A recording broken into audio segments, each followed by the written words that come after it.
Arc-en-Ciel, chaque dimanche, actualité, culture, économie, société et animation festive. Avec Abdelatif Arc-en-Ciel, la chronique. Nous sommes heureux d'être en ligne avec notre deuxième intervenant, n'est que Monsieur Sébastien Boussois. Bonjour. Bonjour.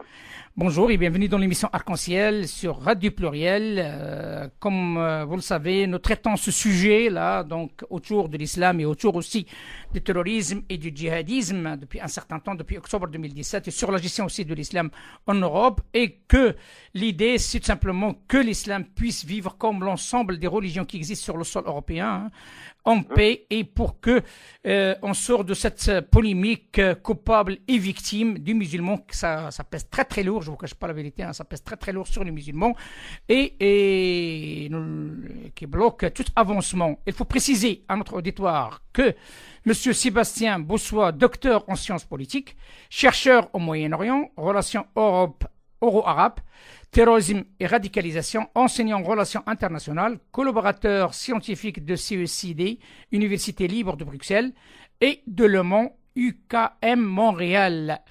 Notre sujet de ce jour, la diagonale terroriste. Dans un premier temps, qu'est-ce que c'est que la diagonale terroriste ? Écoutez, c'est une réflexion. Déjà, je vous remercie de votre invitation. Je suis ravi de pouvoir échanger sur ces questions-là après l'un de vos précédents intervenants, Marc Ecker. Je crois que la question de la diagonale, en fait, elle est venue quand ont eu lieu les attentats à Bruxelles, puisque je vis entre Paris et Bruxelles. Et à la fois, il y eut les attentats, que j'avais déjà sur les relations euro-méditerranéennes. J'ai vite compris que cette question du terrorisme puisait ses racines et ses sources dans une réflexion extrêmement profonde et dans à la fois des communautés, dans des politiques, dans une histoire commune qu'il pouvait y avoir, ou des parallèles qu'il pouvait y avoir entre la France et la Belgique en l'occurrence. Pourquoi ? Parce qu'il était intéressant de s'intéresser, de s'arrêter sur le profil des jeunes qui malheureusement ont commis ce que je pourrais appeler l'irréparable, c'est-à-dire s'en prendre à la société qui les avait vus naître et qui les avait vus grandir ou mal grandir, en l'occurrence dévier. Et puis finalement des parallèles d'histoire, de trajectoire, de parcours qui pouvaient être finalement des parcours, je dirais, presque de travers ou en tout cas diagonaux. Et j'ai ajouté le fait que les relations étaient extrêmement proches et complexes entre la France et la Belgique autour des filières des attentats de Paris et de Bruxelles.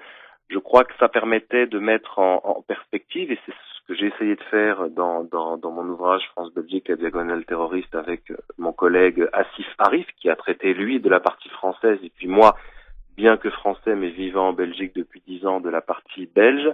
L'idée était d'essayer de décortiquer, de comprendre finalement les liens qui pouvaient unir les deux pays autour de cette question du terrorisme, puisque Paris et Bruxelles ont été les attentats les plus, j'ai toujours du mal à dire à la fois les plus violents et les plus sanglants, parce que parlons juste uniquement du sol européen et rappelons toujours encore une fois que en ce qui concerne ces attentats, ce sont les pays musulmans les premières victimes et les attentats en termes de nombre et de violence sont beaucoup plus importants au Moyen-Orient. Mais ce qui est important, c'est que la caisse de résonance d'attentats extrêmement violents comme la France et la Belgique, Paris, Bruxelles et Nice en particulier, renvoie à quelque chose de très intime en nous, c'est-à-dire à la fois nos sociétés, la société française, telle qu'elle s'est construite, agrégée depuis une quarantaine d'années, et la société belge. Et là, évidemment, on ne peut pas faire l'économie de s'intéresser à la question de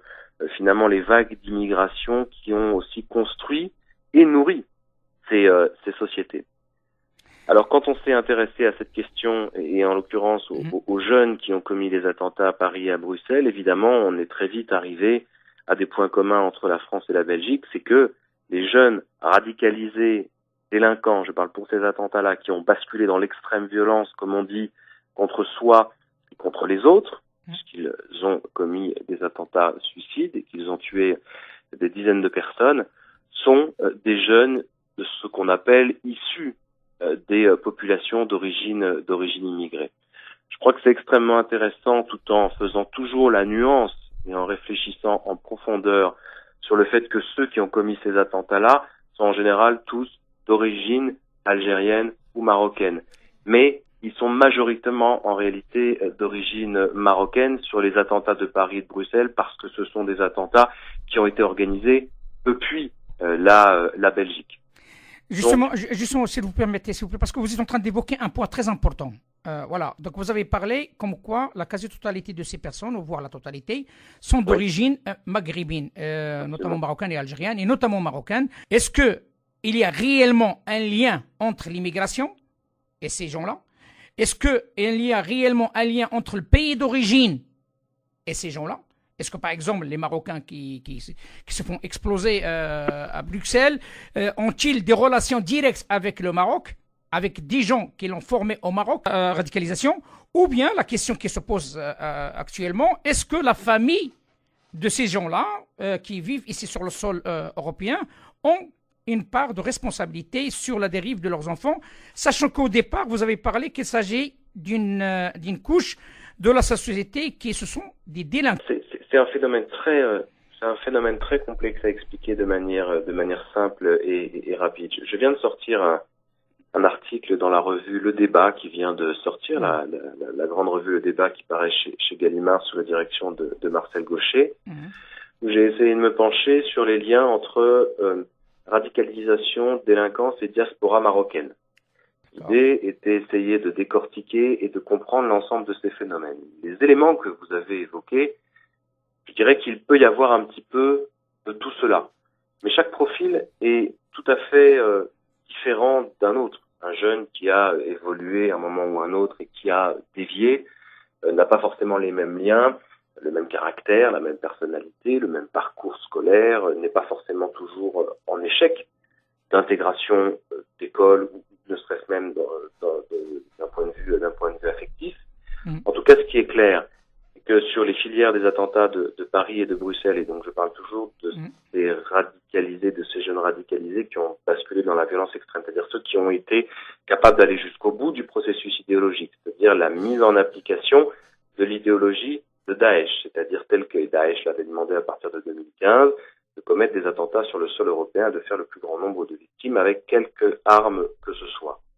Il y a des parallèles, c'est-à-dire ce sont souvent des jeunes, ceux-là plus ou moins délinquants, qui faisaient du petit trafic de drogue à gauche à droite, qui tenaient ou qui circulaient dans des espaces qui favorisaient ce genre à la fois d'échange, à la fois de trafic et à la fois de rencontres de personnes. Je pense par exemple aux frères Abdeslam avec leur café à Molenbeek.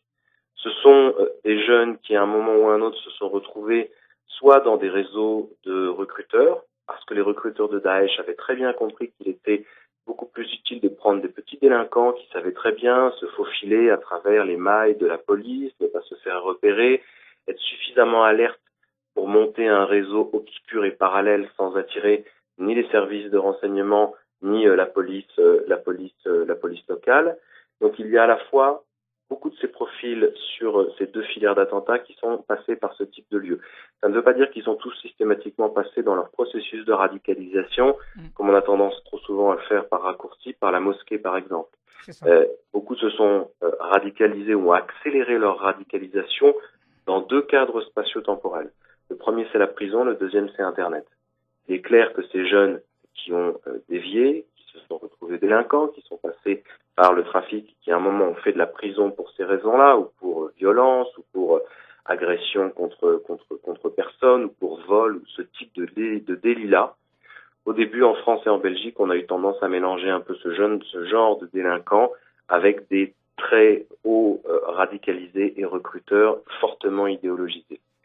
Et ces processus de fermentation, je dirais, sur un terreau fertile, c'est-à-dire un jeune qui est plutôt en déclassement, qui se retrouve peut-être un peu finalement arrêté dans son élan, il est déjà dans une économie parallèle, il est déjà dans une société parallèle, il est déjà en dehors des critères de réussite que l'on pourrait considérer comme classiques, sa famille n'a pas vraiment prise sur lui, ils vont se retrouver endoctrinés, embarqués face à certains recruteurs dans les prisons, qui vont leur dire, là tu es un peu zéro, tu n'as pas fait grand-chose, tu n'as pas fait que des belles choses, tu as une possibilité de racheter, ta famille n'a peut-être pas forcément les moyens parce que tu viens d'une famille immigrée, d'origine immigrée, qui est arrivée en Belgique notamment dans les années 70. Et on a fait venir ta famille dans les années 70 et puis 5 ans après, les premières usines ont commencé à fermer. Donc tu as toujours connu ta famille finalement soit au chômage, soit avec des difficultés financières, soit finalement dans un déclassement clair et net qui fait que tu es un jeune d'origine immigrée qui a toujours connu la galère parce que si c'est pas toi, ce sont tes parents.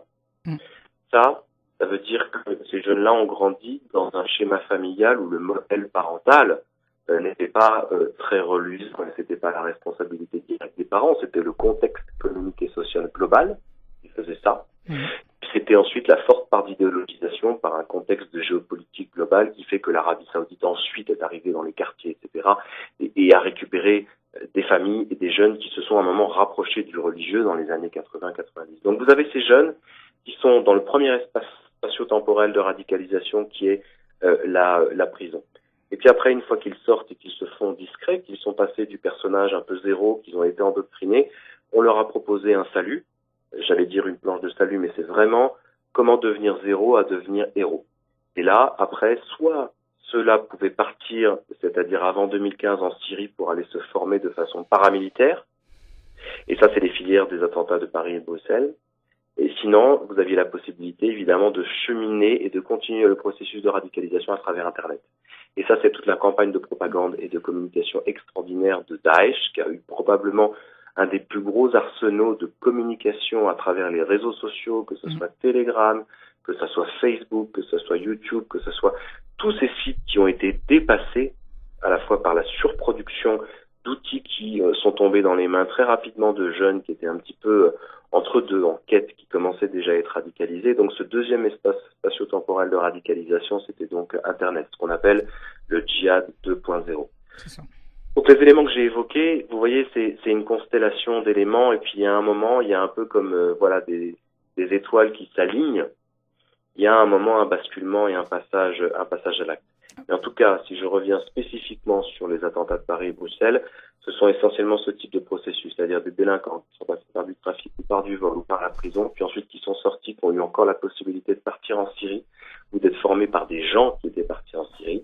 Et puis après 2015 et tous les autres types d'attentats qu'il y a eu, que ce soit Nice, que ce soit toute cette flopée de petits attentats, je dirais à moindre rentabilité, si je puis me permettre, je donne toujours cette expression parce que pour Daesh, un attentat doit être rentable en termes d'investissement, de temps, vous voyez, de matériel, et puis de nombre de victimes, sinon ça ne sert à rien.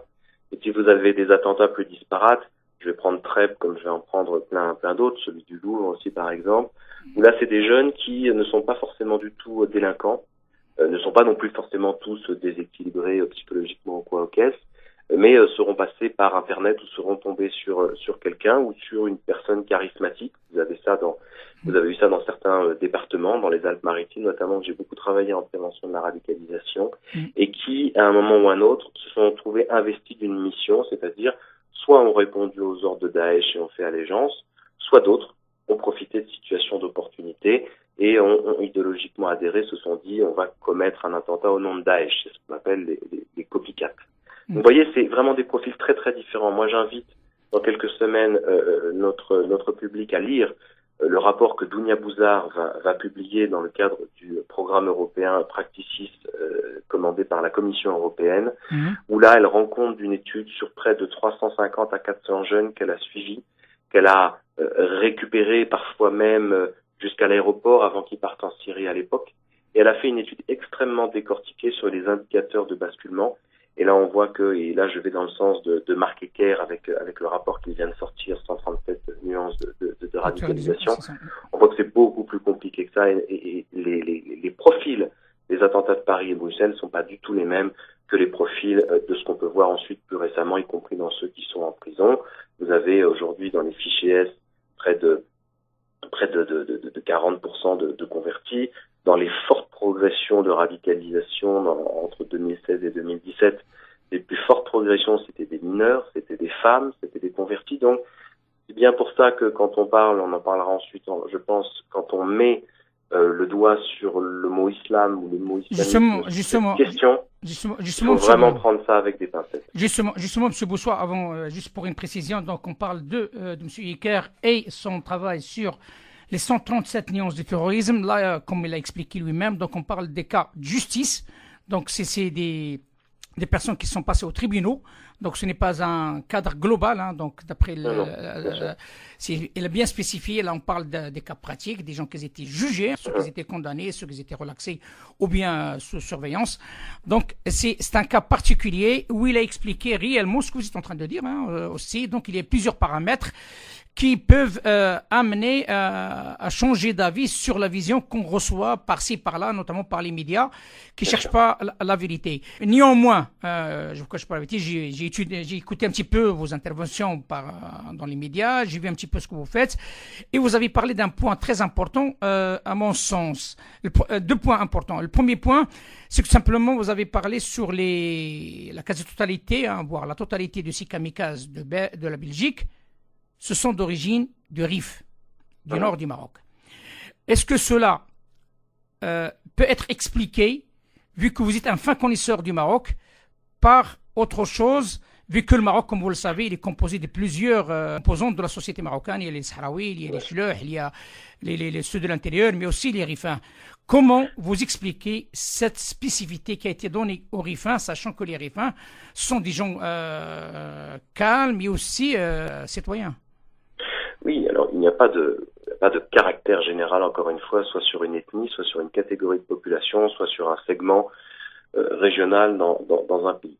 Quand j'ai dit que la plupart des responsables des attentats des filières de Paris et de Bruxelles étaient d'origine rifaine, il ne faut pas en déduire que la région du Rif génère ou produit ce type de personnages. On n'est pas du tout là-dedans. Ce sont des jeunes qu'on appelle les home growers, c'est-à-dire qui sont nés sur le sol européen, dont les parents sont originaires du Rif, d'Oujda, de Nador, de Selma, de Tétouan, de cette région-là, de manière plus étendue, et qui sont partis dans les années, en l'occurrence en 1974, sont partis du Maroc vers la Belgique dans le cadre d'un accord d'immigration économique. Un accord a été signé entre la Belgique et la France pour toutes les raisons classiques d'immigration économique à l'époque des Trente Glorieuses. Il s'est trouvé que la négociation entre Hassan II et le roi des Belges s'est centrée autour de populations qui étaient du Rif. Pour plusieurs raisons. Je dirais, il faut pas se voiler la face. Il est clair que le Rif avait toujours été relativement problématique pour Hassan II. Il y avait toujours eu une défiance de cette partie de la région par rapport au pouvoir central de Rabat. Et finalement, ça servait les deux. Ça servait et ça rendait service à Hassan II et ça rendait service aux Rifins de pouvoir partir. Mais c'était au départ une immigration provisoire. Au départ, ils devaient rentrer. Puis après, il y a eu le regroupement familial qui a fait que des dizaines, des centaines et des milliers de jeunes d'origine rifaine et d'origine marocaine sont nés sur le sol européen et donc en l'occurrence sur le sol belge. Ce qui est clair et que j'ai détaillé dans mon article, c'est que l'immigration économique du Rif a aussi déplacé les schémas traditionnels économiques rifins qui existaient là-bas. Pour être très clair, la question du trafic et du hashish, on ne peut pas faire l'économie en se penchant sur cette question-là et en ne voulant pas regarder la réalité en face. Le Rif est la région numéro 1 productrice de hashish au monde. Qu'est-ce qu'il faut faire comme lien avec ça? Les accords, les filières d'immigration qui se sont développées ont amené le meilleur, comme ont amené aussi la partie plus obscure et noire. Et tout cela s'est fait de manière finalement naturelle et relativement fluide depuis 40 ans, sans que personne ne parvienne à freiner ça. Quand vous avez des jeunes qui sont nés dans les années 80, dans ces familles qui se sont retrouvées sur le carreau au chômage très rapidement, etc., il faut développer des schémas d'économie parallèles pour s'en sortir. Il faut être dans l'économie de la débrouille.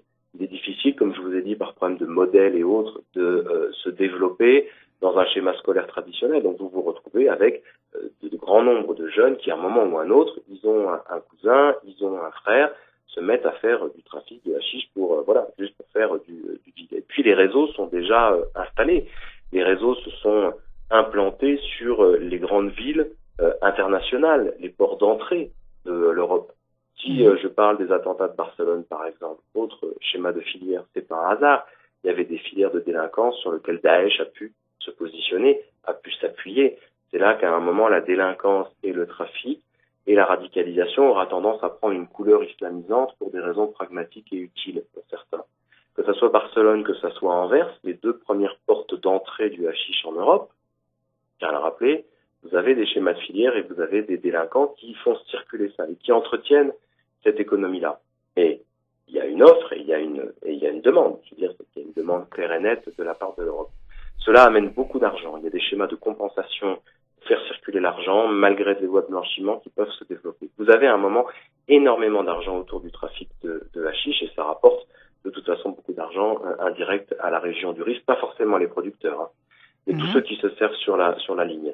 Et vous avez du coup à un moment tous ces jeunes de Belgique ou de France en particulier sur un terreau ou un terrain communautaire qui vont à un moment ou à un autre être tentés par cette possibilité. Je rappelle l'autre paramètre qui est important, la diaspora marocaine fait partie des 10 plus grosses diasporas au monde. En termes de proportion de la population, c'est incroyable. Vous avez toujours un Français d'origine marocaine ou belge qui aura de la famille au Canada, aux États-Unis ou ce genre on dit toujours un Marocain, il a toujours quelqu'un à l'étranger. Voilà. Quelle que soit la famille marocaine, il a toujours un proche à l'étranger. Voilà, et je crois que du coup, ça favorise à la fois une capacité d'adaptation extraordinaire de la société marocaine, de l'identité marocaine. Donc sur la question du RIF, pour conclure et pour reboucler la boucle, ce n'est pas parce qu'ils sont rifains qu'ils ont commis ça. C'est parce que la production même, l'économie même du RIF s'est déplacée, s'est importée en même temps que l'immigration, et l'explosion du trafic de hashish s'est développée depuis les années 60, en même temps qu'une partie de l'immigration, en même temps que toute cette période des années 60, 70, Babacool, etc., toutes les personnes qui ont voulu accéder à un moment ou à un autre à ces paradis artificiels. Et d'ailleurs, dans l'autre schéma inverse, vous avez aussi beaucoup d'Européens qui sont rendus au Maroc pour ces raisons-là à l'époque.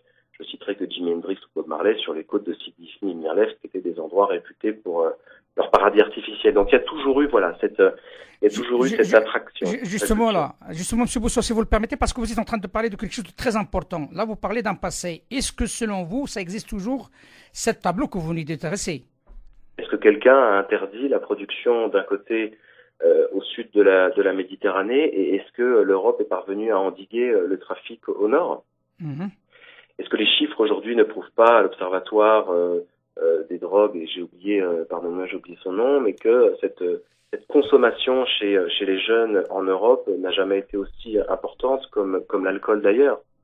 Ça, il faut bien que ça vienne de quelque part. Et aujourd'hui, je dirais même que ceux qui profitent, ceux qui font tourner ces petits jeunes pour distiller leur petit trafic et leurs mots et leur paradis artificiel, surtout côté marocain, deviennent des experts au point que l'Amérique du Sud est en train de faire appel à certains de ces recruteurs, de ces trafiquants marocains pour maintenant ensuite importer les drogues dures depuis l'Amérique du Sud, les produites, vers l'Europe. Aujourd'hui, la vraie grande difficulté, c'est quand vous avez des ports comme Rotterdam et comme Anvers et comme Barcelone qui ne parviennent pas à endiguer, à enrayer.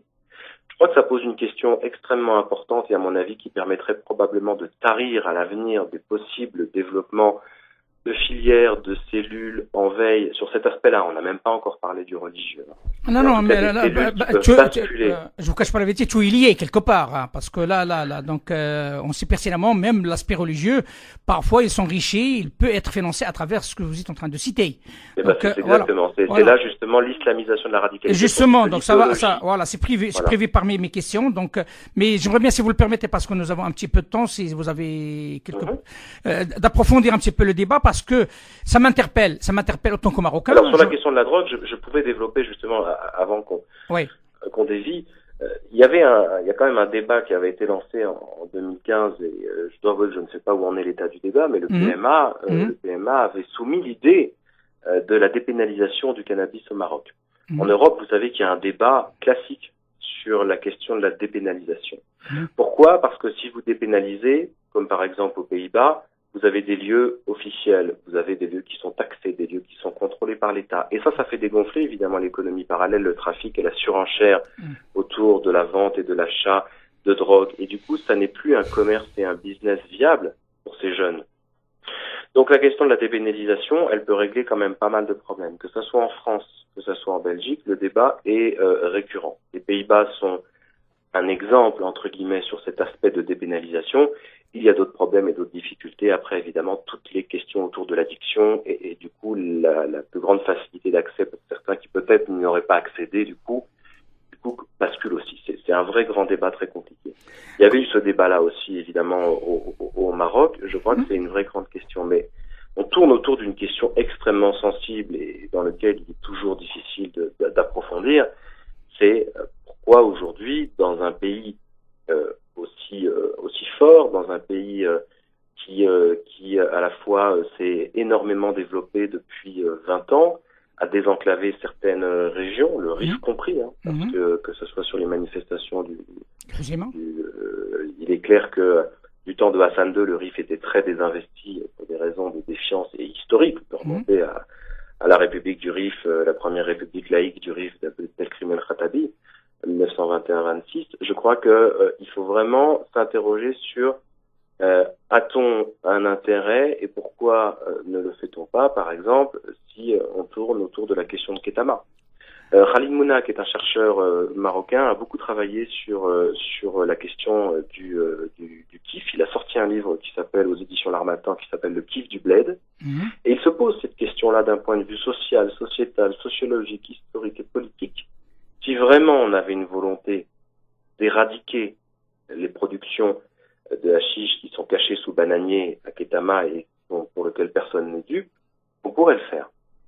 La question plus profonde à laquelle je n'ai pas de réponse, au-delà de permettre à une région, au-delà de X raisons, la question est pourquoi est-ce que cela est maintenu aujourd'hui et qui est quand même une source de richesse pour le Maroc, comme le sont les phosphates, comme le sont les revenus des MRE, des Marocains résidant à l'étranger, comme l'est le tourisme. Ça, c'est une vraie grande question et on va avoir la réponse. Il y a aussi un aspect politique de taille. Il ne faut pas oublier, on est sur la région de Hsema, Tanger et tout le reste, donc qui est présidé par n'importe quel personnage. Attention, on parle de Ilyes Al-Omari.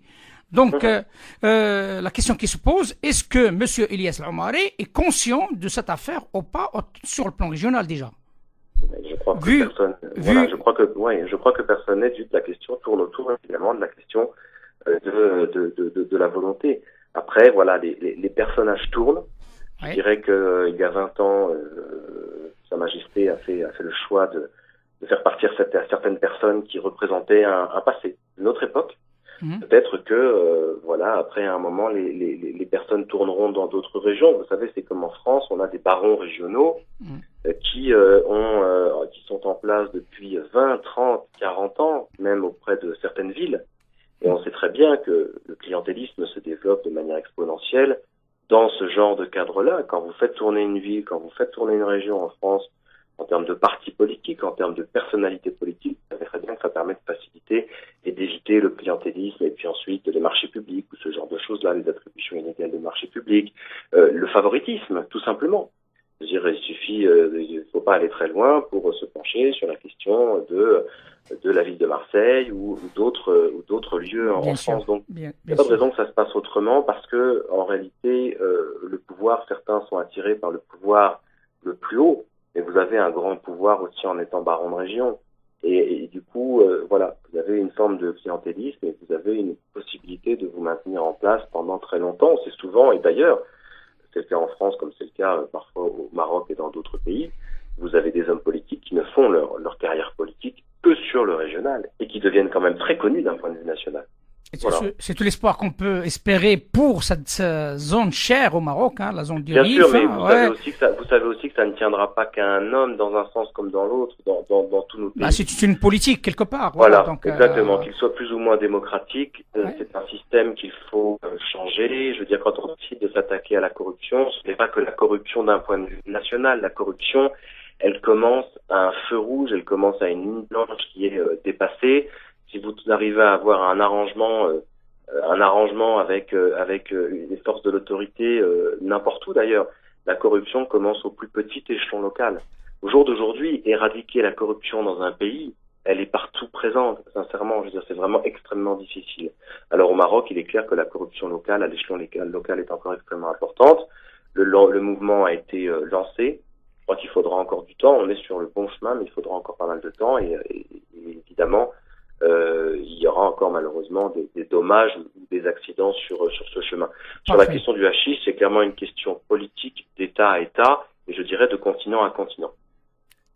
Et la question, elle est très claire, elle doit se résoudre, aussi bien d'ailleurs les questions de radicalisation que les questions de circulation de drogue et de produits de stupéfiants, doit se régler dans une perspective euro-méditerranéenne pour le bien de tous. Vous avez parlé, M. Boussoua, de l'islamisation, de la radicalisation. Pourriez-vous nous dire plus pour notre auditoire? Je suis toujours très gêné de devoir me mettre dans une catégorie, mais comme je suis à l'origine français, et d'ailleurs même en Belgique, souvent on en sourit, mais c'est finalement classique dans le domaine francophone, les chercheurs français essaient de créer des catégories, essaient d'inventer des concepts.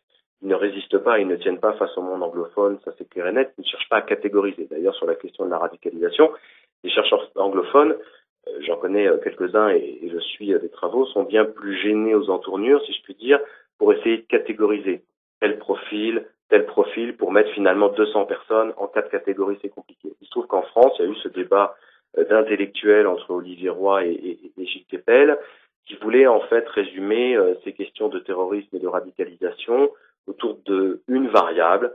Est-ce qu'on est plutôt dans une islamisation de la radicalisation ou dans une radicalisation de l'islamisation? Si on prend Gilles Kepel, qui est plutôt assez méfiant, je dirais, à l'égard de l'islam, qui est assez obsédé par toutes ces dérives, et qui en fait quelque chose de fondamental et souvent monomaniaque dans son explication de la radicalisation et des dérives du monde arabe.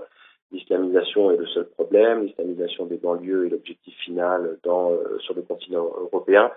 J'ai trouvé que me mettre dans la perspective d'Olivier Roy, c'est-à-dire la radicalisation de l'islamisation de la radicalisation, était plus intéressant. C'est-à-dire que sur un terreau de jeunes qui étaient en déviance pour tous les paramètres qu'on a évoqués tout à l'heure, il y a un moment un catalyseur. Parce que Rick Koolsat, par exemple, chercheur flamand à l'université en Belgique, de Gand, appelle une fenêtre d'opportunité sur un terreau fertile. C'est-à-dire que vous avez suffisamment de jeunes qui sont en mal-être identitaire, qui sont en perte de repères, qui sont en déviance, qui sont en déclassement. À un moment ou un autre, quand il y a une idéologie qui va réussir soit à les séduire, soit à les happer, c'est ce qu'ont fait les réseaux de recruteurs francophones ou arabes, puis ensuite ceux qui étaient envoyés en Syrie. Ils ont pu avoir la main sur ces jeunes-là, et comme il y avait une circulation d'argent, comme il y avait une possibilité de leur envoyer de l'argent pour à la fois leur permettre de les payer pour commettre ces attentats dans des familles qui avaient peut-être des difficultés, vous avez du coup un terreau idéologique qui va s'appliquer sur ces jeunes. Vous avez ces jeunes qui vont œuvrer au nom de la cause de l'islam, un raccourci qui n'a pas de sens, au nom de l'islamisme, avec des jeunes, on l'a vu sur les filières, qui ne connaissaient pas grand-chose à l'islam. Moi, je suis un peu entre deux, c'est-à-dire que je refuse de comprendre et de concevoir et de dire que tout ceci n'a rien à voir avec l'islam. Il faut aller beaucoup plus en profondeur, encore une fois, là-dedans. Oui, comme dit Dounia Bouzard, les dérives sectaires de l'islam ne concernent pas directement l'islam. Mais il n'y aurait pas d'islamisme s'il n'y avait pas d'islam. La question est pourquoi l'islamisme se sert de l'islam pour dévier, pour prétendre à retourner aux origines avec le wahhabisme et le salafisme. Comment récupérer des jeunes en leur disant vous avez été des mauvais musulmans, maintenant on va vous montrer le chemin, dans une politique, pour reprendre une expression libérale et capitaliste, dans une politique d'austérité. Comment ils vont construire une nouvelle identité chez ces jeunes en réaction à l'Occident, en réaction à ce qu'ils étaient avant, à la manière dont ils sont devenus des mauvais musulmans, qui ne priaient pas, qui n'allaient pas à la mosquée, qui ne faisaient pas les cinq engagements chaque jour d'un musulman, qui buvaient de l'alcool, qui avaient des relations en dehors du mariage avec des femmes, qui prenaient de la drogue. Il y a la possibilité à un moment ou à un autre, en prétendant que c'est au nom de l'islam, de racheter ces jeunes. Dans l'absolu, ça pourrait être une bonne chose. La question est qu'effectivement, la vision derrière est extrêmement malsaine, pas forcément nihiliste de la part de Daesh et de l'État islamique, mais est dans une vision politique, géopolitique et religieuse de combat contre l'Occident, de combat contre les valeurs de l'Occident, de, si je puis dire, profiter du ver qui est dans le fruit, c'est-à-dire, vous voyez, un jeune qui est un peu entre deux âges, entre deux identités dans une crise, pour le retourner contre la société dont il vient. Parce que quand certains partis populistes, nationalistes, racistes, que je ne citerai pas, nous faisait des raccourcis en nous disant que finalement il fallait stopper les réfugiés et les immigrés qui venaient depuis les guerres de Syrie et d'Irak parce que c'était eux qui nous amenaient du terrorisme, c'était évidemment un non-sens, c'était une utilisation idéologique et une exploitation. Tous ceux qui ont commis les attentats sont nés en Europe. Puis ils sont passés par la case prison ou par la case Syrie, ce que j'appelle le rite de passage, pour aller se former, pour passer à l'âge adulte et pour devenir ces nouveaux hommes sur une nouvelle terre, purifiés, pour ensuite commettre et punir ceux qui n'ont pas été dans ce sens-là. Dans ce concept-là d'État, là, puisque vous parlez un petit peu sur une question géopolitique, il faut dire les choses telles qu'elles sont. Loin de tout esprit de complotisme, hein, il semblerait que certains pays entretiennent de façon informelle la radicalisation et le djihadisme. Face à cette réalité, que peut-on faire pour y mettre fin? De façon formelle ou informelle, d'un point de vue géopolitique, la radicalisation, elle se niche dans le local, mais elle puise aussi ses racines évidemment dans la géopolitique régionale du Moyen-Orient. Et il est clair que ces jeunes qui sont nés ici sont connectés par tous les outils modernes que l'on connaît vers une géopolitique où ils voient, comme ils le disent, leurs frères musulmans souffrir, être victimes de dictateurs, ne pas vivre dans des pays démocratiques. Bon nombre des jeunes qui sont partis en Syrie sont au départ partis sur une logique idéaliste pour aller sauver leurs frères syriens du méchant Bachar el-Assad. C'était un des objectifs, il n'y avait pas de teneur religieuse à ça. Et puis finalement, il s'est trouvé que tous ceux qui se sont opposés en puissance face à Bachar el-Assad ont été progressivement, au départ les opposants, non militaires, non armés, et puis finalement ensuite les djihadistes, les rebelles, et puis après derrière évidemment Daesh qui s'est développé sur ce terrain de réaction.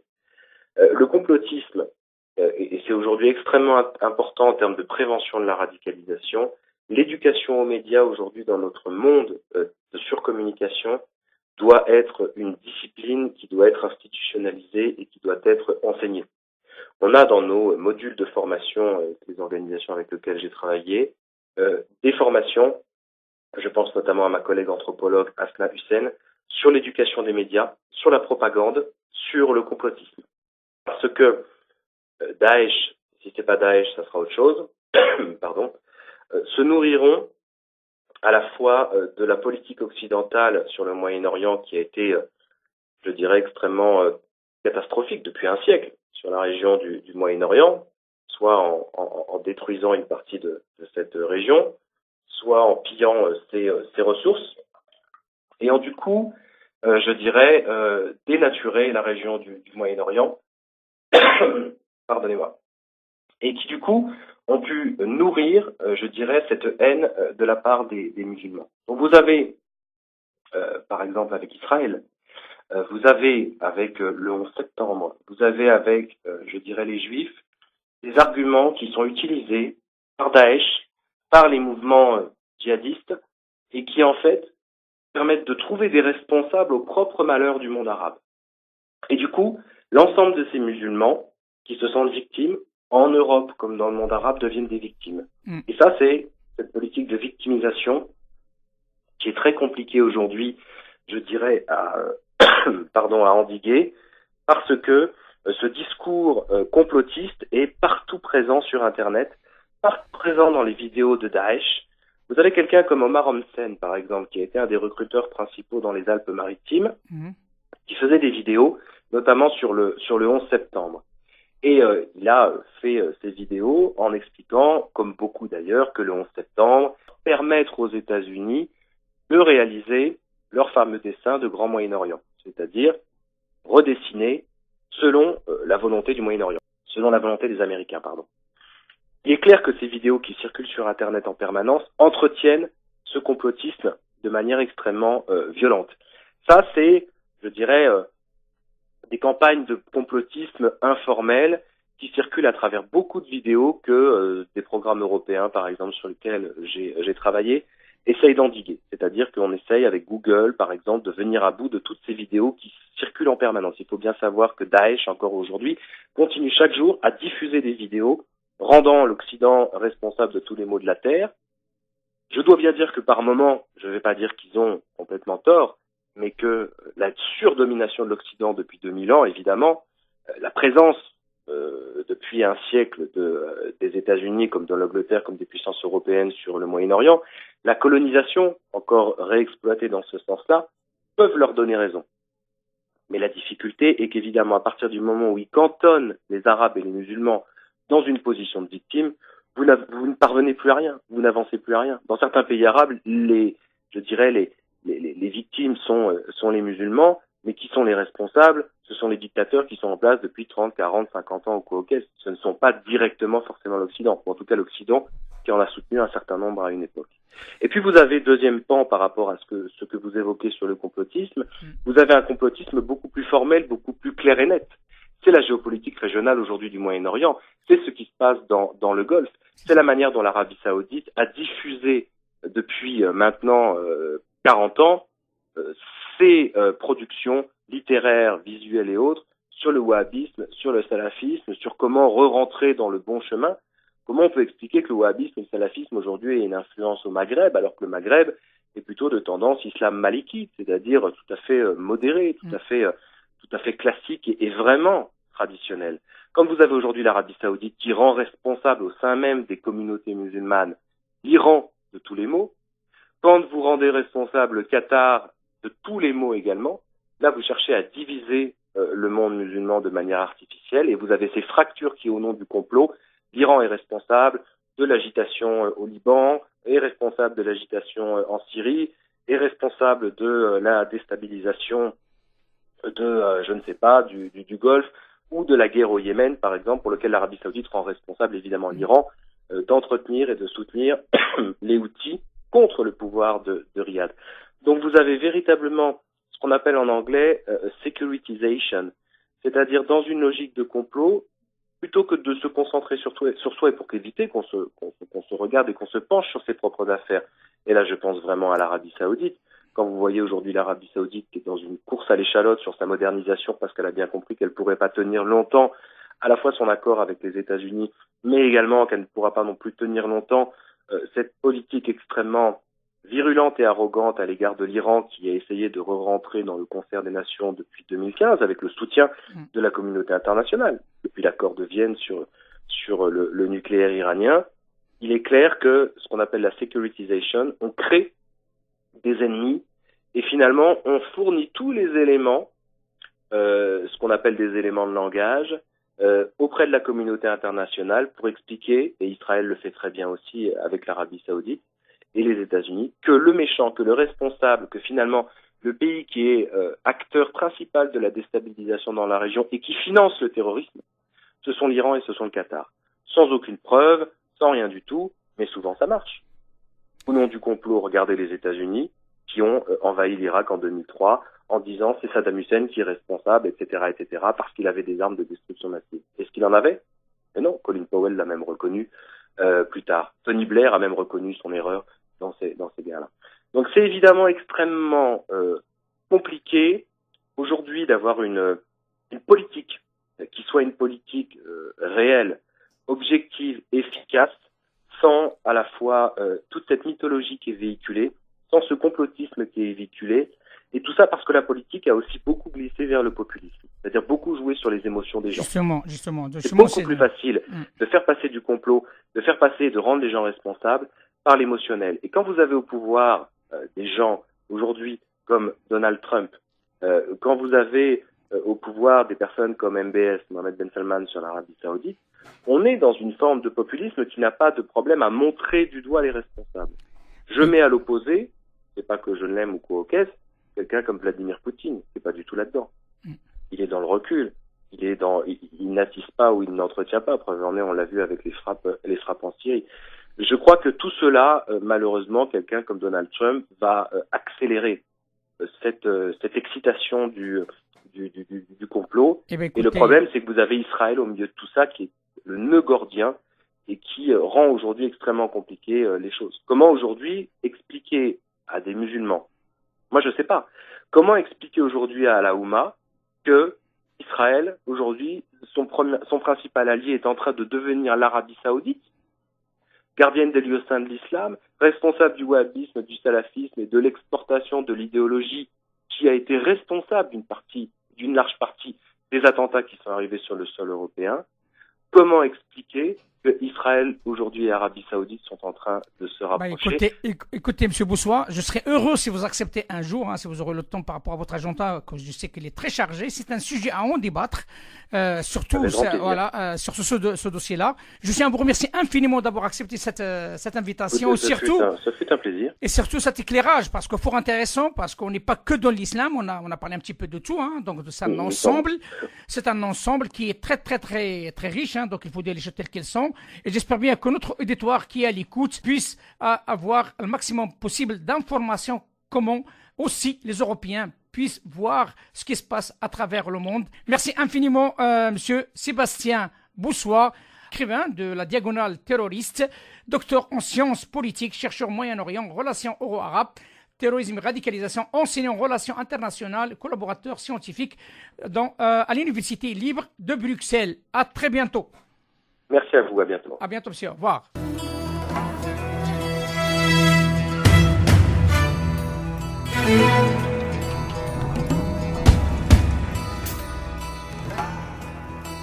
Arc-en-ciel, chaque dimanche, actualité, culture, économie, société et animation festive. Avec Abdelatif Arc-en-ciel, la chronique.